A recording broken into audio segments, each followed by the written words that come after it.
Okay, welcome back to my channel. My name is Sarah and this is my booktube. I don't know why I said that.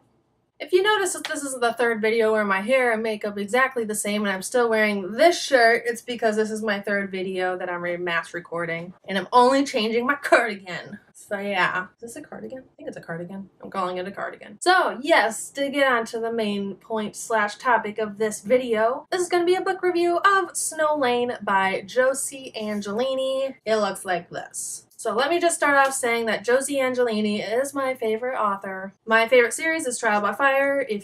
Oh my gosh, if you don't know this about me yet, I say it in almost every single one of my videos, and I have zero regrets about it. So yes, so this is quite different from her other two series, the Trial by Fire World Walker series and her Star-Crossed series. I think this is technically considered a middle grade. It is very short. I read this book for my Emoji-a-thon, read a book in less than 24 hours, and let me just say that I started annotating this book, my first annotating experience here, and then I got so engrossed in the book that I forgot that I was annotating, so my bad. But yeah, so let's just get on to the review of this book. I gave this book a 4 out of 5 stars, and let me tell you why. I didn't actually rate this book or make my review for this book until a couple days after I read it. It was just, there was so much going on, and I had so many feelings throughout the book that I couldn't do it right away, which I think is fine. I had to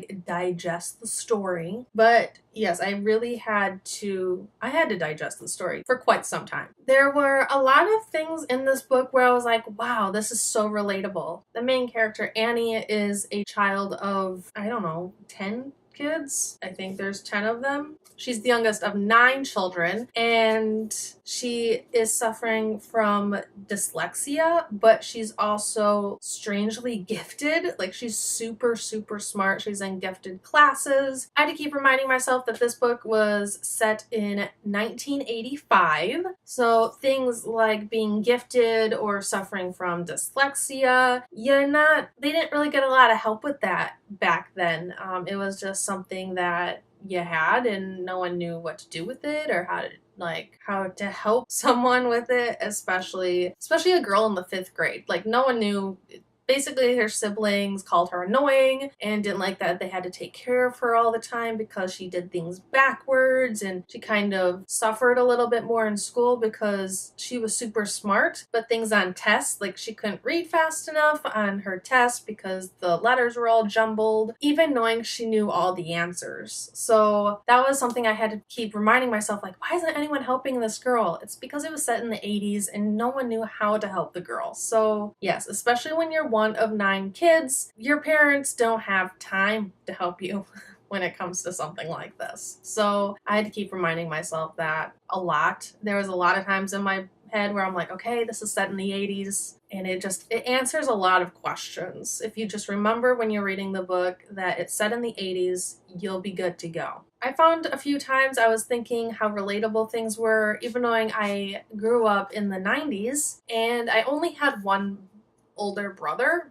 but I grew up in an in-home family daycare, meaning my mom had 8 kids in our home every single day, and she had this business for 13 years, so my whole childhood. So I was one of 10 kids in the house at any given time, and so things like where Annie couldn't get her mom to listen to her, or felt like she was fighting for attention, or couldn't get any help, or felt like she wasn't loved sometimes, I felt like I could relate to that because my mother was responsible for her 2 children and then 10 other children that weren't hers, but she was responsible for them. So unlike Annie, though, I never doubted that my mother loved me. Annie at most points didn't know if her mother loved her. She stated a few times she didn't remember the last time her mother actually looked her in the eyes, and that's something I can't relate to because my mom did try her best, and I have no doubt in my mind that she loved me, that she would die for me, that she adored me.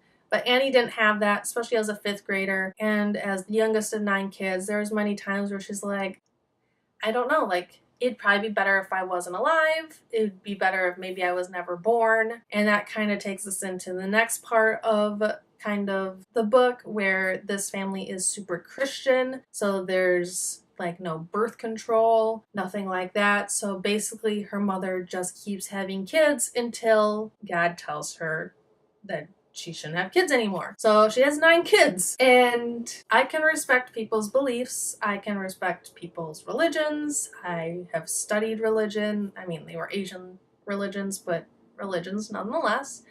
I grew up Lutheran. I had to go to church and I had to go through classes to get confirmed. And my mom didn't give me really the option to choose otherwise for myself until I turned 18.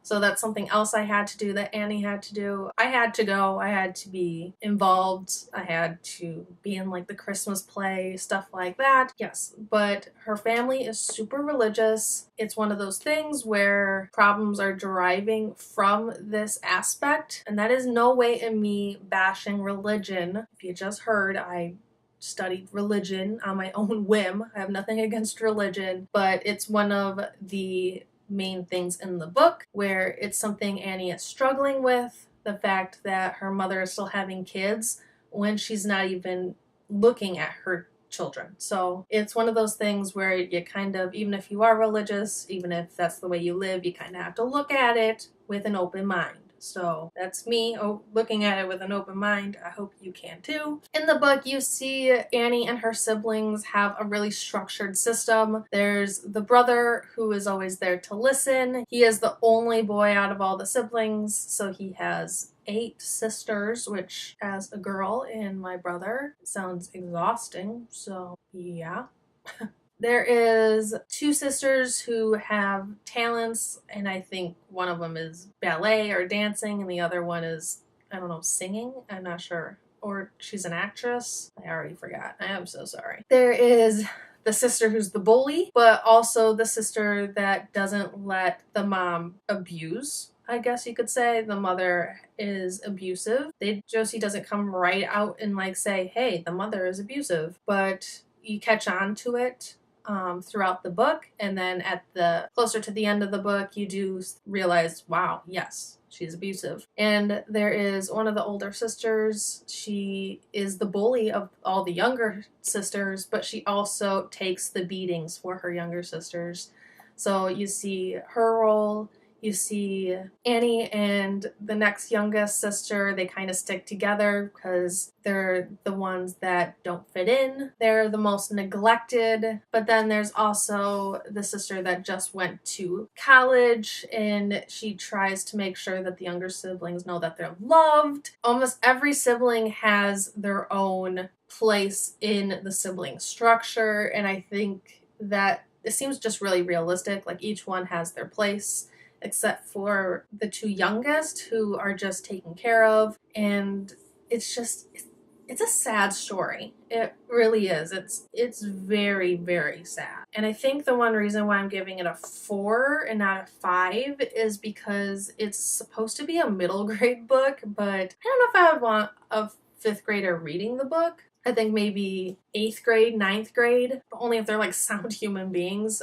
This has a trigger warning for abuse and neglect, and I think it would just be one of those things where I'd be very, very, very careful with giving to a middle grader. But I really, really did enjoy this book. And about halfway through the book, I did some research on kind of how the inspiration for Josie kind of came about on this book, and I found a blog post on her website that kind of stated or talked about a conversation she had with her brother after this came out, where he was crying, he was laughing, and she was saying something about how like it's super real, and he said, like, don't worry, like, no one would believe any of this ever happened, which makes me believe that this is somewhat set on a true story. I don't know how true, she didn't state, but that kind of breaks my heart a little bit. But I think this is a very enlightening book, especially towards the end. It's not a super duper happy ending, but there is room for improvement at the end. There is room for enlightenment at the end, and that kind of,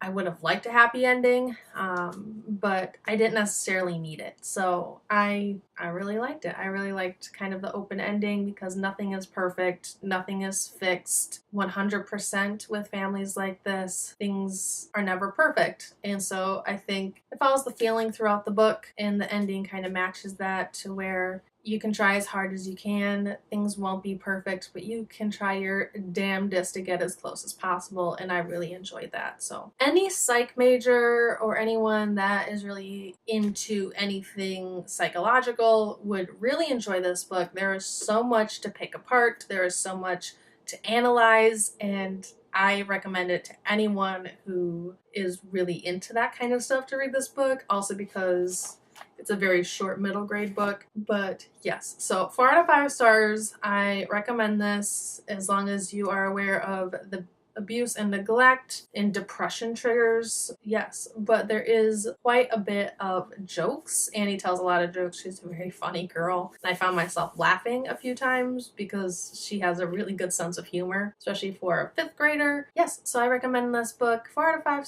And that's going to be it for this review. This is going to be my 3rd book review. I am still trying to get the hang of these book review things. My first book review of Paperweight by Meg Hadston, people seem to really enjoy, so I'm just gonna kind of try to keep the trend. But yes, so I hope you enjoyed. Leave comments down below of what you think of this review, or if you plan on reading this book or have already, and I'll talk to you guys later. All the love. Bye!